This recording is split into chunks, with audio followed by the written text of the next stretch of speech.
Yeah, so I was actually assaulted by a number of individuals. Some went to jail, and uh, some not so much.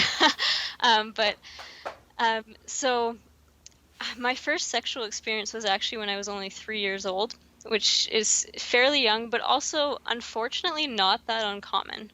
Especially in North America. I don't know what the stats are like elsewhere in the world, but in North America, I believe it's 1 in 4 females by the time they're 16 will have been assaulted in some way, shape, or form. So my first sexual experience was when I was 3, and that one was just kind of a not very regular thing. But then we actually had someone living with us who was renting from our house, and he ended up going to jail, and that one was for actually a couple of years that it went on for.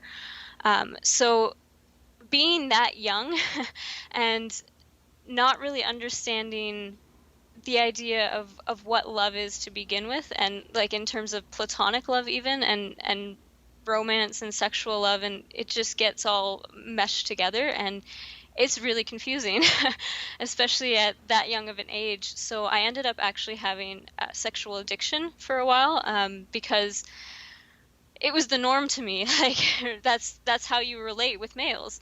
Um, so I didn't really know any other way, and that kind of came with me into my adulthood for the first couple of years of early adulthood as well. And it was something that I struggled with for a really long time because it was like it's how you relate to males, and obviously it's not a healthy way, but like in my mind, being 3 years old that the first incident happened, like that was my quote unquote normal. Like I thought that that's how males and females related to each other, and not knowing like where those boundaries are of what a healthy friendship with a male looks like. It was really, really heavy for a lot of years.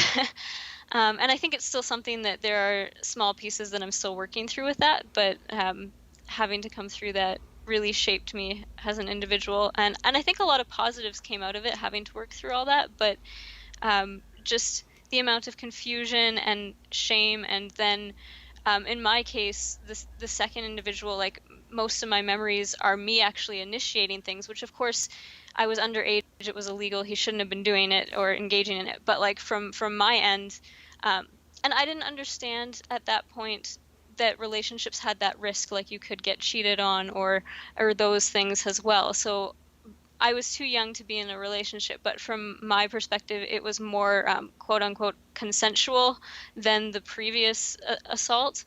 Um, but obviously still wrong. But being young and thinking you love someone, and I would still argue that part of me did, and obviously his side was illegal and wrong, and probably not real love, but like from my end being this 6, 7 year old kid, that was like real to me. So then having to navigate like, well, what is love, and what is a healthy expression of love?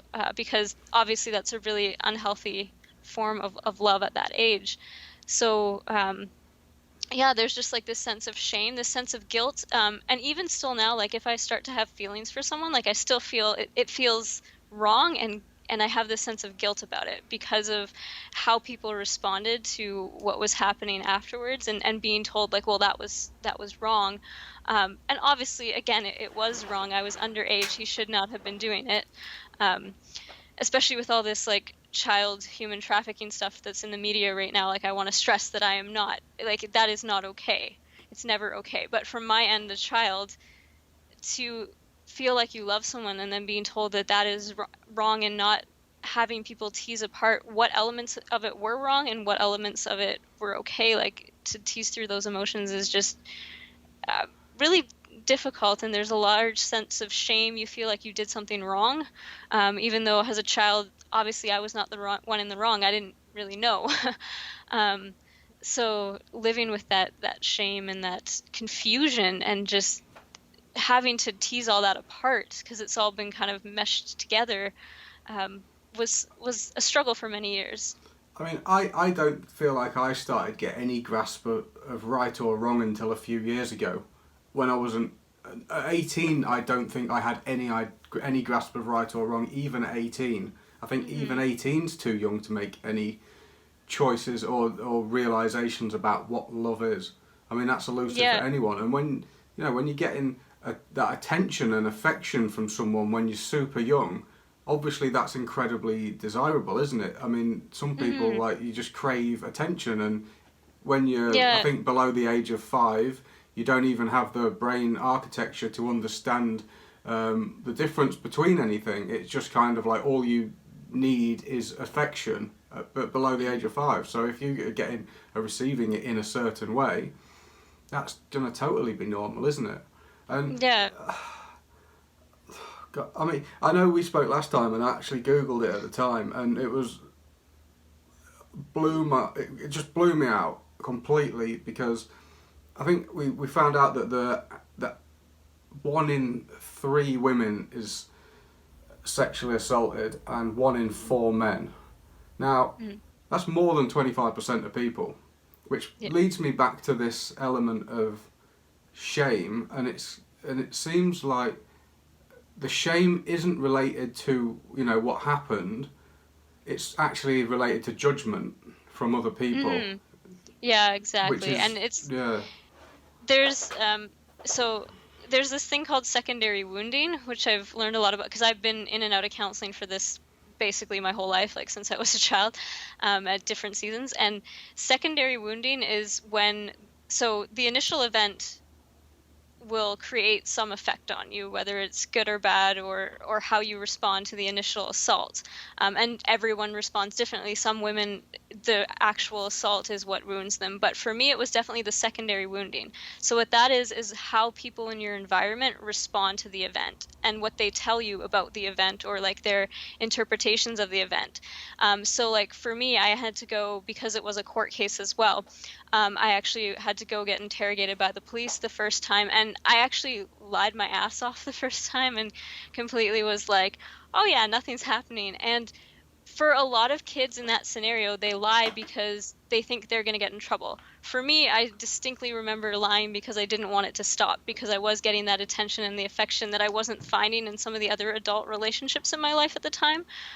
So I didn't want it to stop, which is that's not really a normal response that most kids have when this is going on, but for me, that's what it was. So they didn't believe my story, and I had to go in for a second period of questioning.